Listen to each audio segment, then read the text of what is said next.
She is Dr. Marwa Osman, Assistant Professor at the Lebanese International University and Maref University, as well as being a producer and host of sundry television shows. Dr. Marwa, I'm grateful to you for joining us again. Good to see you.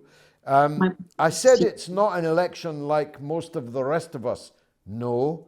You know what I mean. Kindly explain.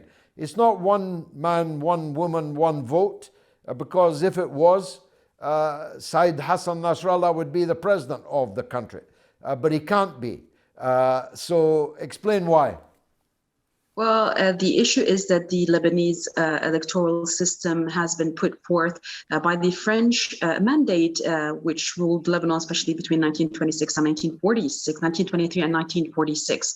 It was amended a couple of times throughout the years and decades, but lately was amended in 2017, and it changed from a full sect, a sectarian one, into a percentile one.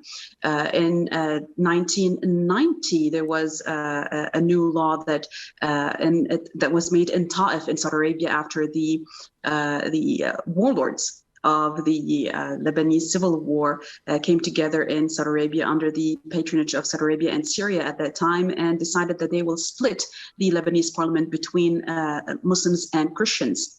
And hence announced that the fighting would stop, and they decided that 128 seats will be created in the parliament with half and half between Muslims and Christians. Now, fast forward to 2017, when it stopped being fully sectarian and it became percentile, meaning Lebanon was divided into 15 districts and a total of 23 sub-districts where you can get to vote according to the district that you are from, according to your ID, not where you live, but where you are initially from. For example, I live in Beirut, but I am on my ID from Al-Khiyam, which is a village in the southern part of Lebanon on the border with occupied Palestine and occupied Golan Heights.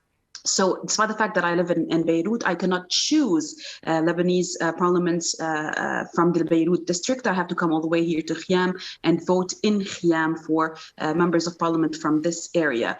And within this area, and not only do I choose a list, but according to that list, I also choose a preferential vote. Meaning, if I have a list that has, let's say, 5 candidates in it, and there are, let's say, different lists, and this year, this elections, there are 105 lists all over Lebanon, which is a big number. But let's say in the area that I'm in, which is Hasbaya Marjayoun area, which is South Lebanon District 3.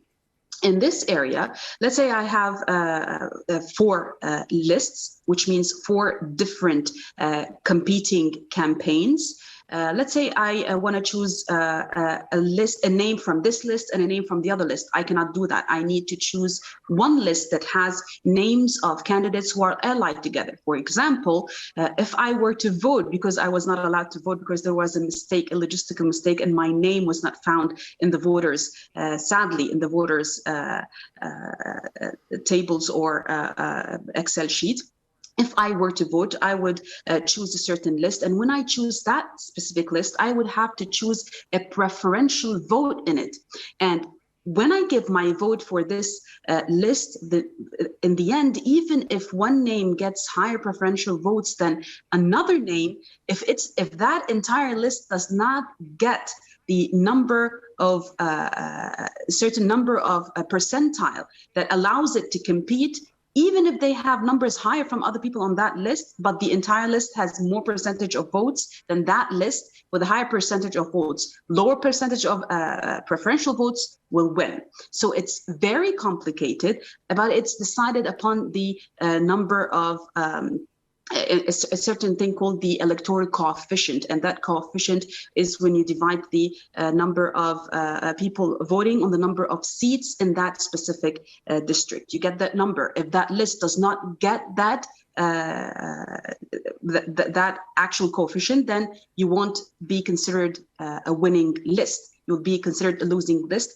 even if you have a high percentage of voters who chose you. So there's a certain number, a certain coefficient that you need to meet in order for a list to win. And when that list wins, it has inside of it a preferential vote that allows one of the candidates to take seats And according to the number of seats present in that district, the highest preferential votes will get the seats. So not all the names on one specific list would get the seats in the parliament, but those with the highest preferential votes from all lists. I hope I explained as much as possible. Well, look, you've certainly persuaded us of its complexity. The big question then is, will it change anything? I have been following Lebanese politics since the 1970s, and no election ever changed anything in all that time. Can we hope that it will change Lebanon's miserable situation this time? No, and I'll tell you why. Basically, this electoral law that was made in 2017 was made by the elite, or what is called the regime in Lebanon. And that regime in Lebanon, basically the majority of people in it, they function as representatives of the wealthy 1% in Lebanon. And that is exactly why we went into the crisis, the economic and financial crisis that hit us in 2019. And no one up till date was held responsible. Why? Because the regime holding the positions that would allow us to put the responsibility where it should, that would allow the judicial system in Lebanon to work properly, is basically a slave for the wealthy people in Lebanon. So this electoral law will just bring back the people who are already here in parliament, and alliances will be very much like the alliances that are present now. Now, the issue is that the majority that will be announced, if an alliance of a certain majority is made in the Lebanese parliament, and if they have a certain intention to improve the financial, economic, and therefore political situation in Lebanon, then we might see slight changes. For example, maybe better electricity. Maybe we would start getting our own oil derivatives from the oil fields and gas fields in the Mediterranean, for example. We could hit that to start fixing our economy. We could start maybe asking better friends to help us out when it comes to the infrastructure in the country, like, for example, the projects that Russia put forth and the projects that China put forth. But until now, the US ambassador in Lebanon is not allowing such projects to move on. So it depends on what kind of an alliance happens in the parliament. But the issue right now is, because of the major political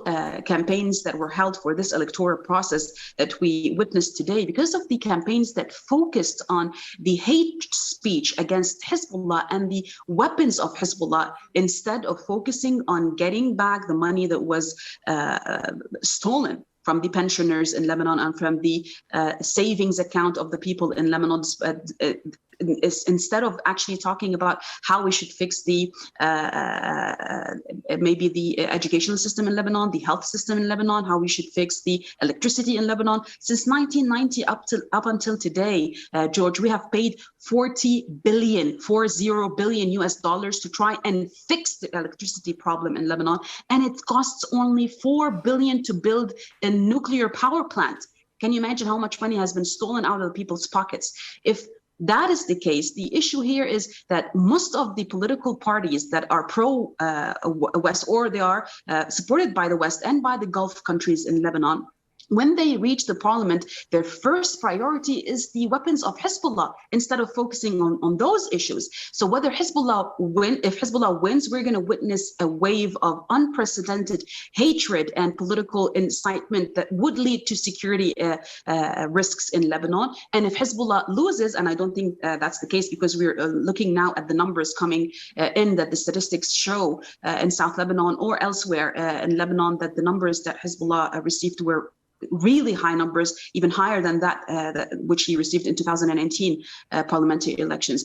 But let's say Hezbollah loses, it's going to be a disastrous consequences and disastrous events that would happen to Lebanon, because the people who would win would target Hezbollah first before targeting anything else, before putting a priority for anything else for the huge problems in this crisis-stricken country. So either way, if Hezbollah wins and tries to fix it, you will have a wave against it that will demonize it and will call for international intervention to stop Hezbollah. I don't know, stop it from what. And if Hezbollah loses, it's going to be an international plus internal wave to try and push Hezbollah into a certain corner, maybe that would lead definitely to an all-out war with the Zionist entity. So either way, it's going to be Plus tough ça days. change, Dr. Marwa, plus ça change, mais plus la même chose. Thank you, as always.